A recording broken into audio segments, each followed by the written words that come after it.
Hello everyone, this is doctor S K Singh और हमारे साथ आज हैं रितिका अग्रवाल। इन्होंने काफ़ी बेहतर परफॉर्म किया है और 625 ऑप्ट इन किया है इस नीट 2020 के एग्ज़ाम में। और इनसे हम सीखेंगे कि और 25 नंबर कैसे और ऐड करके हम अपने सुरक्षित जोन में पहुंच पाएँ, यानी 650 नंबर लेके आएँ। क्योंकि अभी इन्होंने मेहनत किया है, इन सब चीज़ को उन्होंने सीखा है, करा है, देखा है। तो शायद इनसे अब अगर हम जानेंगे कि 650 का क्या रहस्य है और कैसे हमें 650 अंक की प्राप्ति होगी, तो ये वीडियो आप सबके लिए बहुत ही इम्पोर्टेंट रहेगा। अगर नए हैं तो ज़रूर इस चैनल को सब्सक्राइब कीजिएगा और बेल आइकन को भी दबाइएगा।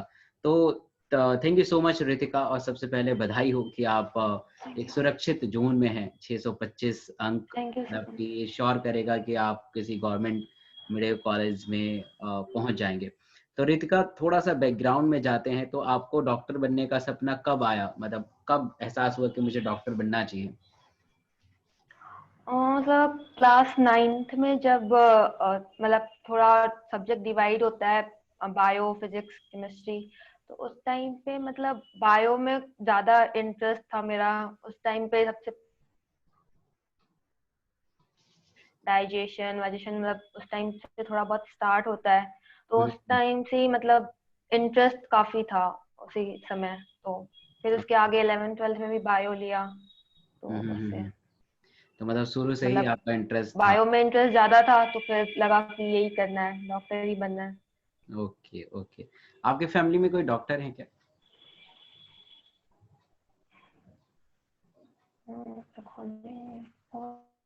फैमिली में कोई डॉक्टर है क्या आपके? फैमिली में कोई भी डॉक्टर नहीं है? नहीं। ग्रेट। तो स्टार्ट करते हैं। आपने नीट की जो तैयारी है कब से प्रारंभ कर दी, कब से स्टार्ट कर दी? मतलब डेडिकेटेड होके कि नीट को क्रैक करना है, कब से आपने स्टार्ट किया? सर करीबन 3 साल पहले, 12th कंप्लीट करने के बाद। आपने कितना साल ड्रॉप लिया था? 3 साल। 3 साल ड्रॉपर? Oh my God.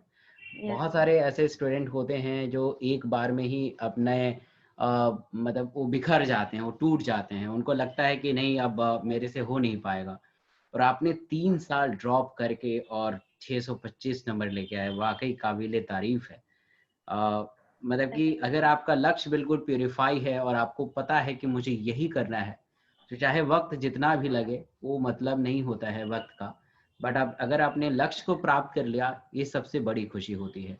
अगर आपको मतलब कि डॉक्टर बनना है, चाहे वक्त कितना भी लगे, और आज आप डॉक्टर हैं, तो शायद ये खुशी बहुत जबरदस्त है, मतलब शब्दों में बयां नहीं की जा सकती है। मैं अभी आपका स्कोर कार्ड देख रहा हूँ, इसमें बायोलॉजी 99 परसेंटाइल है, केमिस्ट्री 99 परसेंटाइल है, फिजिक्स 98 है। तो बायोलॉजी में इतना बेहतर स्कोर करने का क्या रहस्य है? बायोलॉजी में मतलब लाइक आपको हमेशा रिवाइज करते रहना पड़ता है। हम्म, मतलब आपको time to time NCERT read करनी है, उसके हम्म, क्वेश्चन सॉल्व करने हैं। और ज्यादा से ज्यादा मैंने लास्ट टाइम में क्वेश्चन ही सॉल्व किए हैं।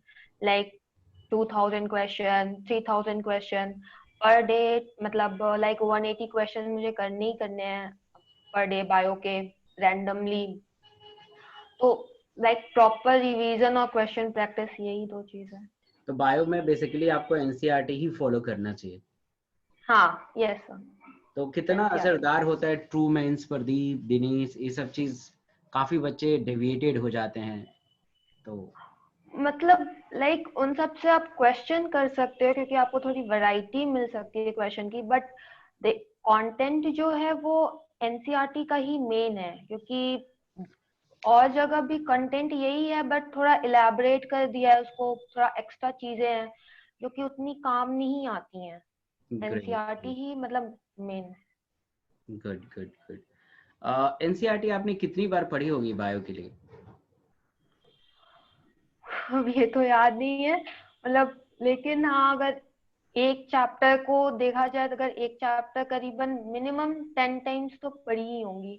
ग्रेट। एक चैप्टर। मिनिमम 10 टाइम्स आपने पढ़ी है। ऐसा। अच्छा रितिका, एक चीज बताएं कि अनअकैडमी उस वक्त लॉकडाउन हो गया था, बहुत सारे इंस्टीट्यूट बंद हो गए थे, या जो सेल्फ स्टडी कर रहे थे उनके लिए भी बड़ा चैलेंजिंग था, क्योंकि सब लोग घर में, और आपको पता ही है कि घर का माहौल और कहीं पे जाके पढ़ने का माहौल, दोनों में बहुत डिफरेंस होता है। घर में बहुत सारे फैमिली होती है, वहां पे पढ़ के और इतना नंबर लेके आना, ये भी एक चैलेंजिंग है। तो इसमें आप जब लॉकडाउन हुआ था तो कैसे अपने प्रिपरेशन को और थोड़ा एक्सेलरेट किया?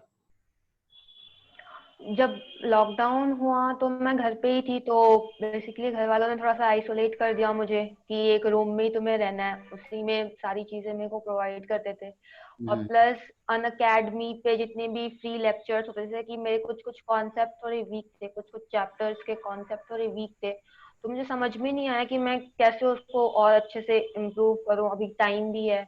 तो फिर भाई ने सजेस्ट किया कि अन अकेडमी पे देख, वहाँ पे बहुत अच्छे अच्छे फैकल्टीज हैं, तो किसी का भी कर सकती है। उसमें बहुत सारे ऑप्शन थे, फ्री क्लासेस थे, यूट्यूब पे क्लासेस थे बहुत सारे, तो मैंने वो ज्वाइन किया। तो उस जो जो चैप्टर्स में थोड़े वीक थे उन चैप्टर्स को मैंने पूरा कवर किया।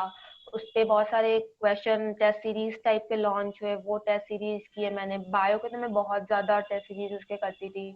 प्लस उस पे क्विज आता था अन अकेडमी का मॉर्निंग में 9 AM, तो हम्म। वो क्विज रोज मैं करती थी। तो मतलब लाइक इस सब से मुझे काफी हेल्प मिली, ताकि मेरे हम्म। कॉन्सेप्ट भी सही हो पाए और प्रॉपर प्रिपरेशन भी कर पाए मैं। हमने उस वक्त एक मिशन एमबीबीएस सीरीज स्टार्ट किया था, और बहुत बच्चे उससे सेलेक्ट हुए थे, और वाकई वो मिशन हमारा कंप्लीट हो चुका है। और इस वक्त भी हमने एक और अनअकैडमी पे फ्री में ही एक सेशन स्टार्ट किया, दैट इज लक्ष्य एमबीबीएस। अब हमारा लक्ष्य एमबीबीएस यस है। सर।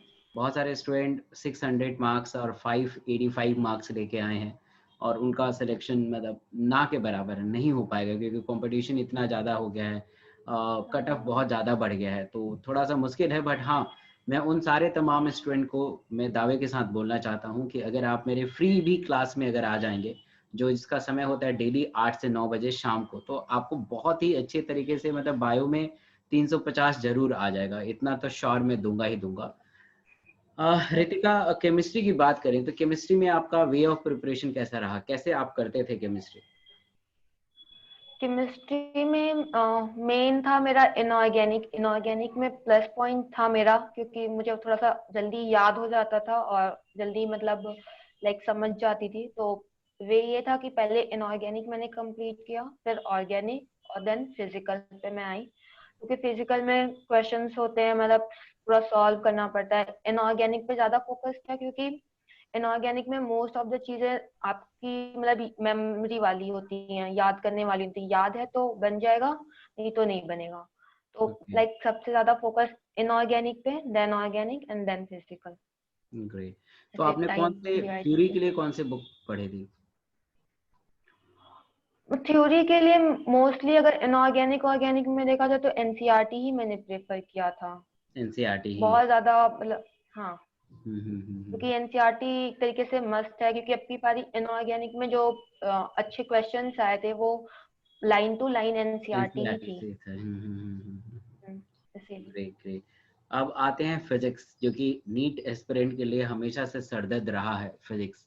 तो फिजिक्स में Yes. कैसे, मतलब ऐसा चीज उपाय बताएं कि जिससे हम सुरक्षित नंबर लेके आ सकें, ऐसा कुछ है? फिजिक्स में सबसे ज्यादा होता है फॉर्मूले, वो मतलब एक तरीके से याद होने ही चाहिए, क्योंकि जो भी क्वेश्चन इस साल आए थे फिजिक्स में वो बहुत ज्यादा हाई लेवल नहीं थे। मोस्टली ये था कि अगर आपको फॉर्मूले याद हैं तो आप कर सकते हो। इनफैक्ट एक तो फॉर्मूला ही पूछ लिया गया था उसमें, हम्म। ड्रिफ्ट वेलोसिटी का। तो एक तरीके से फॉर्मूले पे मेन फोकस, कि भले एक बार क्वेश्चन सॉल्व ना हो बट आपको फॉर्मूले सारे मेमोराइज होने चाहिए, ताकि अगर फॉर्मूला डायरेक्ट आए तो आप कर सको। सेकंड, कॉन्सेप्ट थोड़े सही होने चाहिए, कि मतलब हाँ, अगर क्वेश्चन थोड़ा बहुत समझ में नहीं आ रहा है बट आपका कॉन्सेप्ट थोड़ा सा सही है, तो आप कहीं ना कहीं उस क्वेश्चन को टैकल कर सकते हो। Right right. ये मतलब दो फिजिक्स चीज है, इज ऑल और फिर अबाउट, क्वेश्चन प्रैक्टिस। मतलब कि जैसे मैं जब प्रिपेयर करता था तो उस वक्त क्या करता था कि मैं हर एक का अलग से नोटबुक बनाया था, और हर चैप्टर का, चाहे हाँ वो एनर्जी हाँ। पावर हो, लॉज ऑफ मोशन हो, इलेक्ट्रोस्टैटिक्स हो, मैग्नेटिज्म हो, तो उसका फॉर्मूला एक बार लिख लेता था। और जब यस सर, कोई सेम क्वेश्चन ईयर। आता था तो फिर उस फॉर्मूले को पहले रिवाइज करके फिर क्वेश्चन करता था, क्योंकि physics is all about the practice. आप फॉर्मूले को पढ़िए और प्रैक्टिस कीजिए, क्योंकि वो आईआईटी का फिजिक्स नहीं है कि आपको आईआईटी यस के सर। लेवल के क्वेश्चन को करना है। हाँ राइट। तो फिजिक्स का यस एक सर, छोटा सा तरीका है कि आप हर चैप्टर का एक फॉर्मूला का निचोड़ फॉर्मूला लीजिए नोटबुक। और फिर उसके बाद आप अपने क्वेश्चन को प्रैक्टिस करें। अच्छा, आप एमसीक्यू यस सर। प्रैक्टिस ज्यादातर कौन से बुक से करते थे? ऐसा कोई स्पेसिफिक बुक है क्या? नो सर, ऐसा कोई ऐसा स्पेसिफिक नहीं, जैसे कि जो एनसीईआरटी का बुकलेट आती है, हम्म। एनसीईआरटी उसका मैंने किया था। बाकी जो ऑनलाइन टेस्ट सीरीज अनअकैडमी की थी उसका मैंने किया था। और अपनी पारी जो एनटीए ने लॉन्च किए थे पेपर्स, उसके मैंने पेपर सॉल्व किए थे। ओके ओके ऐसा कोई स्पेसिफिक बुक फॉलो नहीं किया। स्पेसिफिक बुक नहीं था, ठीक है, great. So thank you Ritika. और आपका ड्रीम कॉलेज कौन सा है?